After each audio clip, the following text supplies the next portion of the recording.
participate in the discussions of public importance on the NLTV Act. You have given enough time to the doctors. Both of us are from the legal background. I hope I'll speak on your behalf also. You'll give me sufficient time. Since the House is very dense, the topic itself is serious. Definitely, it is expected to be dense. So let me start with a humorous quote. Winston Churchill. He was the Prime Minister during the Second World War. In one evening, he approached a lady, of course, after consuming liquor. And the lady replied, he proposed her. Then the lady said, "You are drunk, Mr. Churchill." Then what Mr. Churchill replied to that lady speaker, that I am drunk tonight, but tomorrow morning I'll be sober, but you'll still be ugly. Speaker, sir, this topic is very dear to my heart, like the Naga political issue. I was president 2003-05 NSF, and I opened debate with the students group and with the NBCC also. This has to be debated very thoroughly. That was 21 years back, 2003.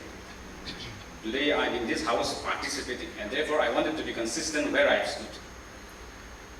So therefore, this topic is not new for me, and I'm interested. And I've suggested this debate even in the last house. I'm happy that everyone has participated. The doctor's language, it's very difficult to understand their language, but I think they have also given their inputs. In 1989, when we passed this law, the world was also having a lot of history. You are aware that in 1989, George H.W. Bush was taking over as president. Margaret Thatcher was completing 10 years in the office as prime minister. Then what happened? In Iceland, 1989, they were lifting the prohibition. So it is called a beer day, lifting the prohibition in Iceland. But on that year, we were adopting an act, passing a resolution in the House, prohibiting sale, consumption of liquor.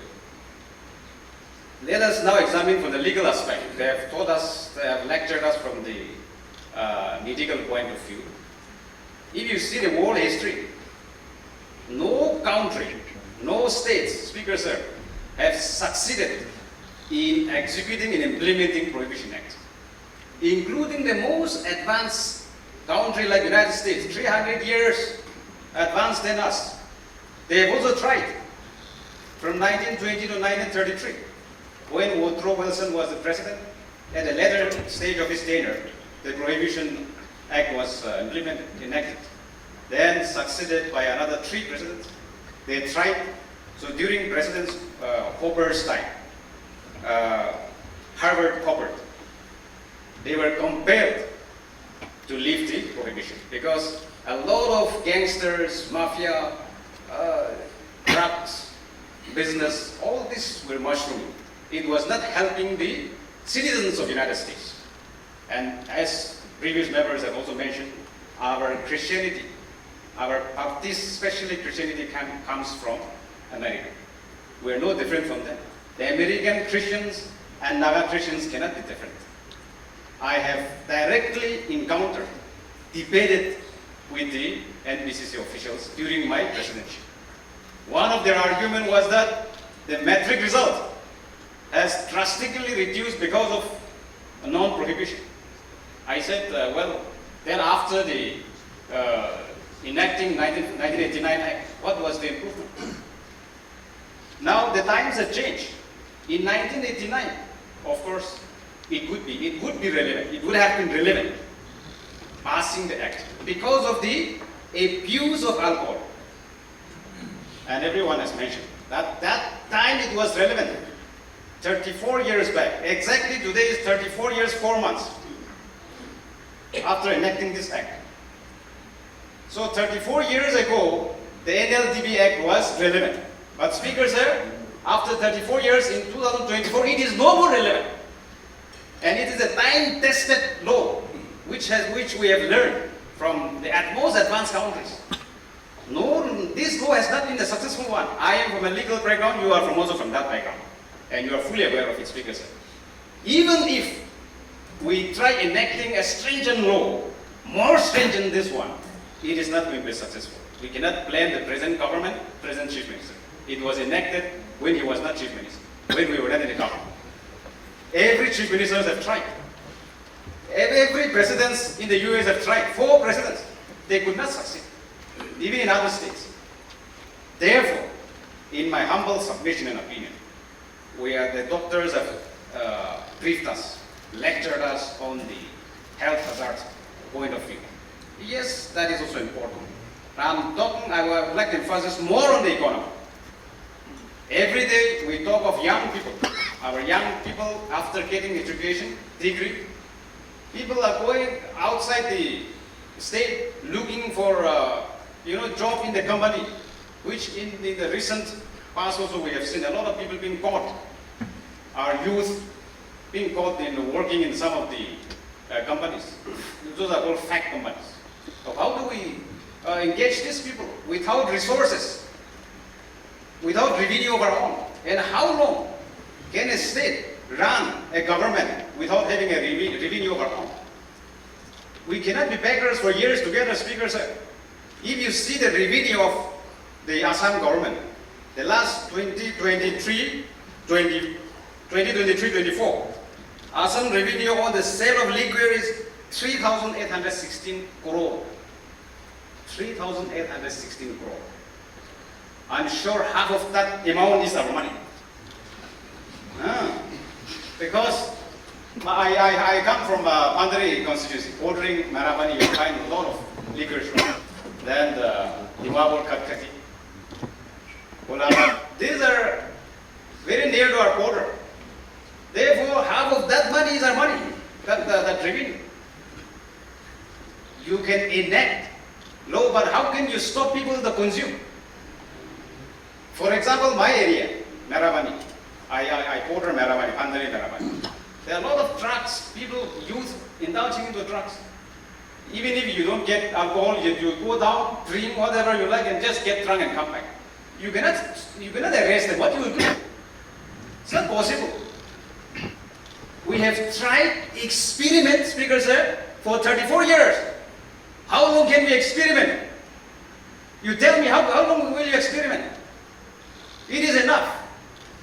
Long years, 34 years. I think it is time for us to also face the church. What is true? I may be very harsh in my approach, but I have been encountering 21 years back. You tell me how we will implement. We cannot blame the government. Other countries have tried. It is not possible. And a composition like Naga society, with lots of government, with lots of societies, how will you implement? Is it possible? No, Speaker sir. And therefore, yes, we have opened the debate today. I am really happy that this debate must go on, but I would suggest that the government give some options. Give some options that whoever, the community or the districts or the areas, wherever they want, whoever wants to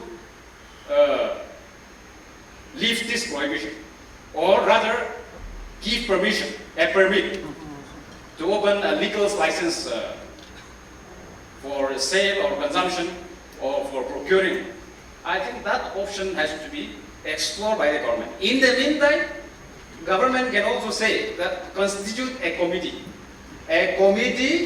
comprising of various experts, also pick up someone from the alcohol ethic, present alcohol ethic, those who have undergone and the abuse, and also they can suggest better avenues for us.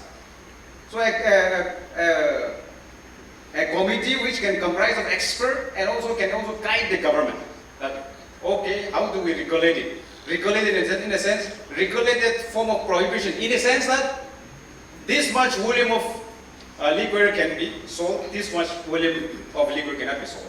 So many ideas can come in if we all can put our heads together. If you see the Nagaland Total Prohibition Liquor Act, Speaker sir, in the section 17, permission to use or consumption of liquor in mess and canteens of armed forces. There is an exemption. Now, okay, if Nagas get independent, we will have our own army. That is altogether different issue. But so long as we are within the Union of India, we have Assam Rifle Corps, we have paramilitary presence in our state, we have border security force.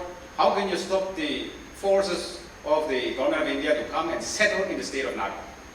So there is an exemption where the sale of liquor, the purchase, use or consumption of such liquor in the state to the members of the armed forces and paramilitary forces in their mess and canteens. And even if we enact a loudspeaker here, we cannot prohibit these people. These are under the direct control of the government of India. So it is the alcohol is readily available. Some of our friends have talked about pawn shops, selling uncle chips, selling juice. These are actually all liquor shops. Forget about that. But legally authorized shops are where? The canteens of these paramilitary forces. Because the law cannot prohibit them so long as we are within the Union of India. It is not possible. So therefore, in any case, there is no mechanism to very comprehensively check flow of liquor in our state. And therefore, in any case, we must advocate a mechanism how to regulate. And the church and individual, whoever are against this, should also give the government an opportunity. Okay, since we tried prohibiting it for the past 34 years, we cannot do it. Let us now lift it and see how much the government can regulate. Now, because of the advancement in social media, speaker said, yes, there are also lots of negative aspect of the social media like WhatsApp, Instagram, Facebook, whatever terms. But there are also lots of positive aspects, speaker said. If you see Naga population today, we were not health conscious, many of us.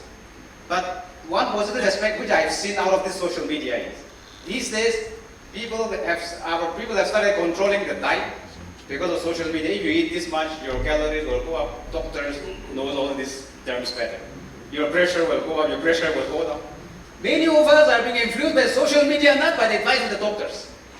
So also, in 1989, there was an abuse, and therefore, it could be remedied.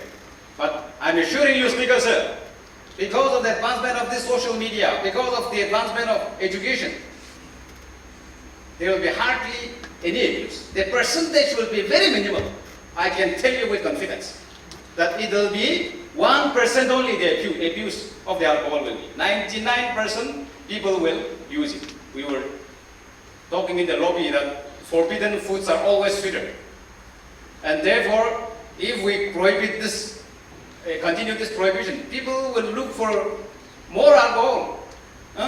But if it is open in the market, there will be a proper regulation.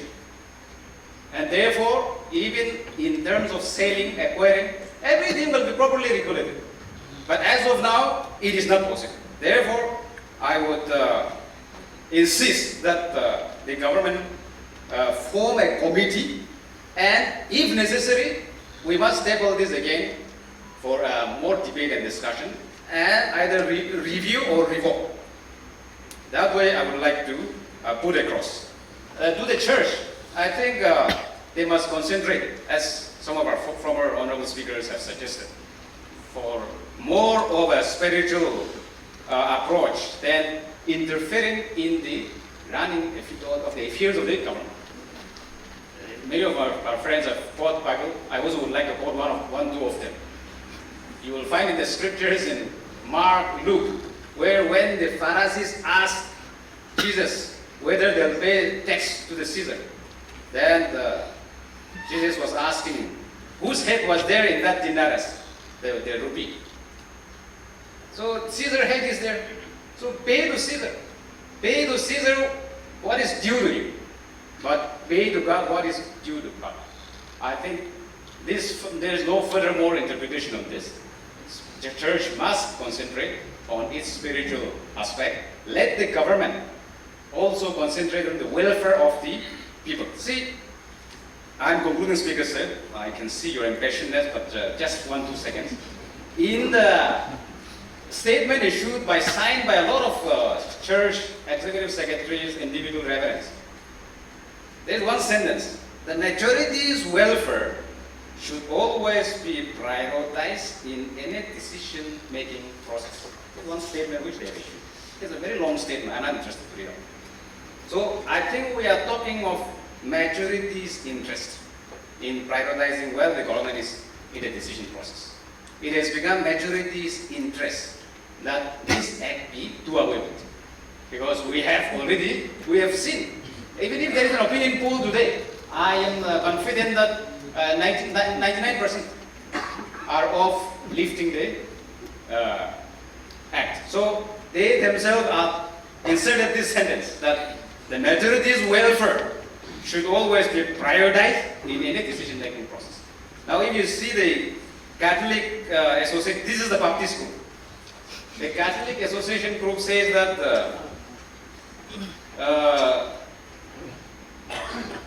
reduction of supply and reduction of demand. This is their the whole central idea of their write-up. Reduction of supply and reduction of demand. I think this is also a very positive approach. We are not saying that we will do it randomly, but this is the way that the church are expected to approach, in which way they can give a good feedback to the government, but not in the way of protest or threatening or blackmailing us. I think we all are Christians, we all are part of the church, but we have to call a spade a spade. Let me conclude with, since I've started with Winston Churchill, when he was asked, what do you mean by whiskey? I just read out the relevant one only. It's a very long one. If you mean that evil dream that topples man and woman from the pinnacles of righteous and gracious living into the bottomless pit of degradation, shame, despair, helplessness, and hopelessness, then, my friend, I'm opposed to it with every fiber of my being. However, you know, Winston Churchill is a Nobel laureate. He's known for his literature.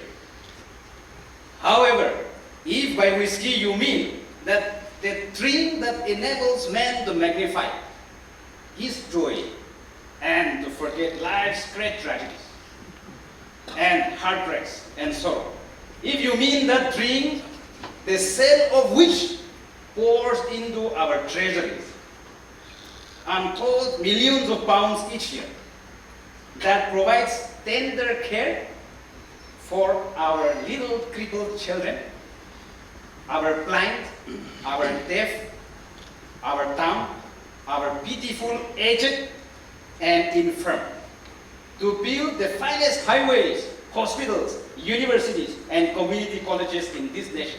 And, my friend, I am absolutely, unequivocally in favor of it. See, how can we forget revenue? There will be enough revenue. And we will be building, without depending on the government of India, a lot of facilities for our aged, for our children, for our women, for our disabled. So many things can be done out of this. Therefore, it is my humble submission that, yes, debate must continue, but in any case, we cannot go on with this act any further. There has to be a review on this, and I'm suggesting this at the expense of risking repetition again, that whichever district community wants, let us have an opinion poll, and also form a committee, a very big committee, to study into it. And I'm sure the committee will recommend that it is not possible to implement effectively. Thank you, Speaker.